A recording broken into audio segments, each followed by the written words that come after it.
98ல நடந்த ஒரு incident code பண்ண விரும்புறேன். 98ல வந்து மவுண்ட் ரோட்ல எத்திராஜ் காலேஜ் பொண்ணு ஒண்ணு போகும்போது ஆட்டோல போன பசங்க துப்பட்டாவை இழுத்து வந்ததுல அந்த பொண்ணு விழுந்து அந்த பிரெயின் சரிகாஷா இன்டர்னல் ஹீமோரேஜ்ல அவ இறந்து போயிட்டா. அவ இறந்த 5வது நாள் அவ அந்த தப்பு பண்ணவங்கள வந்து அரெஸ்ட் பண்றதுக்கு சரியான சட்டம் இல்ல. டெல்லியில வந்து ஒரு பில் பாஸ் ஆயிருந்தது. அதை வச்சு ஈவ் டீசிங் பண்ண முடியல. ஹராஸ் பண்ண அரெஸ்ட் பண்ணலாம்.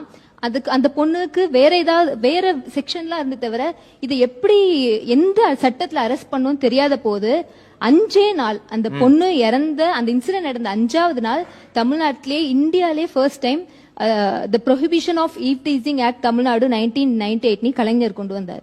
அதுக்காக ஸ்பெஷலா கூட்டம் கூட்டி இமிடியேட்டா தமிழ்நாட்டுல தான் முதல் முறையாக இந்தியாவிலே உறக்க சொல்லுங்க ஈவ் டீசிங் தடுப்பு சட்டம் முதல்ல prohibition கொண்டு வந்து தமிழ்நாட்டில் தான்.